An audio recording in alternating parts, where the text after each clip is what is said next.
chance to participate in this event. I have a friend, an acquaintance in Brighton who studied psychology here at Sussex some decades ago, and Margaret Boden was one of their lecturers, and he still waxes lyrical and marvels at the fact that she would appear and give lectures with no notes, no slides, no props or a plan. And those were fantastic and stimulating lectures and very useful to them. And, I came across Margaret Boden's writing while studying to do a PhD, a practice-led one here at Sussex. Blair Whitby, who was close to Boden and in her circle, intellectually as well as friendship-wise, was one of my two supervisors. And I began to read her material, in particular The Creative Mind, her late 1980s, early 90s book, as a start. Because I think if you're doing a practice-led PhD and your background is art, fine art, and you maybe know something about technology too, then you've got a duty to try and unpick what creativity is and what it is that artists do. So I'd seen Margaret Boden speak at different events around campus and at the Sussex Digital Humanities Lab a number of times. And at one of these events in 2015, where she was giving a talk on the simulation of affect, which was the terminology used by her at that time for a big concern. This is just over 10 years ago. The idea that computers, technologies, robots could simulate or emotional kind of behavior or encourage emotional responses in human beings. I believe there were kind of pet-like robotic creatures of a sort being used in care facilities in Japan at the time. And Margaret Boden seemed very concerned about this, not necessarily because she had a response, but why isn't this being discussed more? Why are these questions not being raised? And Blay was also at that event. He was chairing it. My other supervisor, Sally Jane Norman, who was there at that event, asked a very interesting question too, which was, well, if we're worried about human being, or if we're worried about technologies and AIs deceiving us, isn't that what human beings do to each other all the time, as individuals and in groups? And that was a provocation that Margaret Boden responded to. And I can't remember the details of that response, but I had the luck actually that evening of sitting across from her at the dinner afterwards. It was a chance occurrence.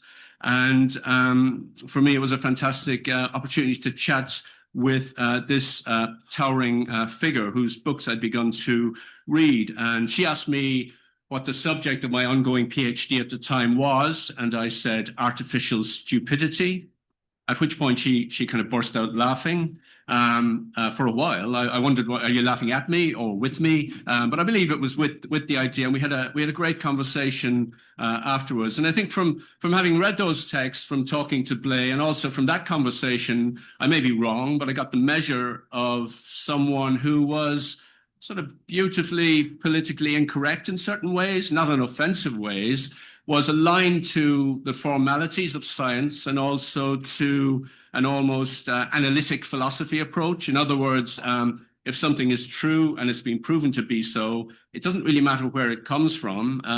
So it's the complete opposite of the kind of contemporary concern with the ideas of dead white men, etc., and whether those ideas should be dismissed or not.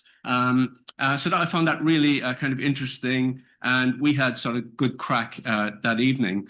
I'm very interested in Boden's ideas for other reasons, and I'm having a book published in the months ahead around the subject of artificial intelligence, and have been riffing off her ideas and her writing. Even the early kind of formulas that she invented for creativity, P creativity, which is psychological creativity, the idea that a personal creativity, if I am working on something and I invent something and something novel happens for me, H creativity, the idea of historical or social creativity. In other words, an innovation emerges, but it's of interest to society as a whole or to a significant population, and it goes down in history as an important breakthrough. And also she made other cuts through the idea of creativity. So this was fantastic, this idea of undermining the kind of mysticism that's often associated with creativity, intuition, and so on. And as it happens, most practicing artists worth their salt don't do that either. But there is a kind of bunch of stereotypes that relate to artistic practice, which do suggest that this is not something to be, unweaving the rainbow is a problem. The other cuts she made through it were combinational creativity, the idea that you can put ideas together and as a result create some new combination, exploratory creativity, the idea of working within a particular kind of space and investigating it, and transformative creativity, an explosive or revolutionary kind of epistemological break, if you like, where the whole space itself is somehow broken. So these are, whether they're too formulaic for some people or not, or they irritate creatives and people who are working on certain kinds of projects or not, are very useful, I think, shorthand and ways of thinking. And it gets even more kind of geeky, obviously, because that's what academics and scientists do. She unpicks the idea of randomness in the most interesting ways. A randomness, which is a kind of apparent randomness, not real.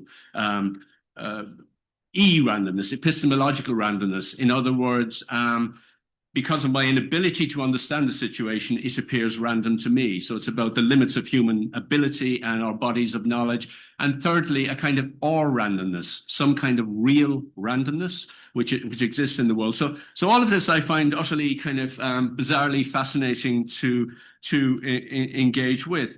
And not all this came up in the conversation. It's to do with her writing and so on. And I'm trying to manage these ideas in the text I've been writing. And I think maybe it's important in terms of her legacy to continue these discussions, which would include presumably a degree of agonism. And whereas those who wish to maintain the kind of mystification of creativity and so on put to one side, there are other kind of healthy and useful ways to confront some of the, maybe, I'm not qualified necessarily to say this, but the limitations that in some of Boden's arguments. For example, it seems peculiar to me, having read these books, as I say, that Marcel Duchamp and his gestures in the mid-20th century get no mention. So the idea of appropriation, the idea of a new kind of art practice, which kind of eventually caused a huge stir in cultural kind of circles, and is very important and undeniably important. So Duchamp's gesture basically was that simply selecting something, this, and putting it in an artistic space and sort of pointing at it might be accepted as acceptable. So what's in that that's of interest? Easy to dismiss, of course, and people often do dismiss Duchamp as a kind of joker, the art and language critical or sort of conceptual artist in the 70s, riffed off Duchamp in different ways, and there are all kinds of things you could say. But actually the origins of the word intelligence in Greek does have something to do with simply selecting and deciding this or that. So there could be a rich area to consider. Secondly, someone mentioned this in one of the previous presentations, but the idea of the individual as intelligent, as opposed to it being connected with somehow social social operations. Nicholas Luhmann's book, The Art as a Social System, written in the late 90s, confronts Wittgenstein's suggestion that you cannot theorize art. That's my understanding of it, at least. He gets around that by saying, but you can theorize the art system. And to some degree, Boden, her interest in process was about this too. Boden, like many people who are very cultured and scholarly, are not necessarily practitioners themselves, by the way. And there is some kind of peculiar difference that might be of interest to kind of consider there. So isn't it odd that how decisions are made? So it's not just about the production of art or creative or artifacts. It's not about craft skills, let us say. It's about particular kind of choices, but then that has to be accepted by some kind of community.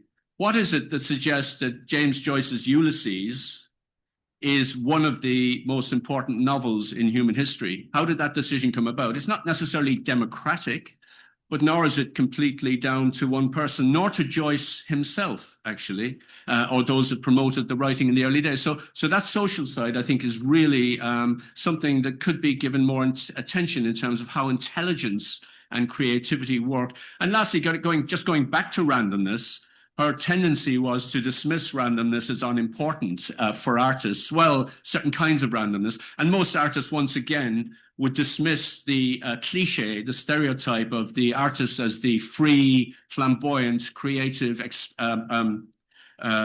expressive individual. Most of what you learn in art college is about limitations and boundaries, and pursuing your work within those limitations. So there's an ironic opposite truth there as well. But maybe one has to admit that there is something about the opposite of intelligence and knowledge and knowing your kind of context and your history, which might be picked up through working in the world of these practices or going to exhibitions, let us say.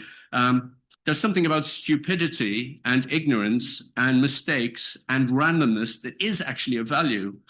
So the questions of how you exploit, and that's, I think, why the word creativity is such an issue for institutions like academic institutions, but also corporate power. They use these terms all the time, but creativity requires the opposite of what these places are famous for, which is accumulating and being knowledgeable and being intellectual.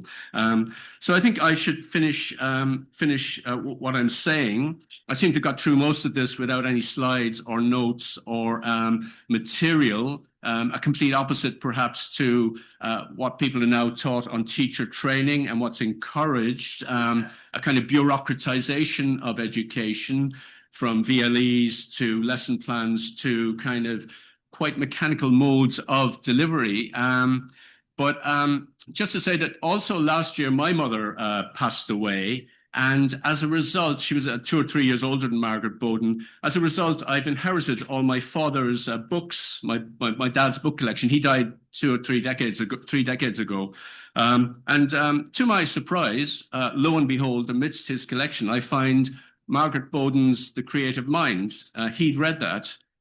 It's the same issue that I had, and I'd read it too, without any knowledge that my father was a cultured man, an educationalist. He spoke Irish fluently and was interested in all sorts of ideas. So I think he'd have been very impressed, not in a name-dropping kind of way, that I, at some point, got the opportunity to mix with people like you, but also towering figures like Margaret Boden. So thanks for the chance.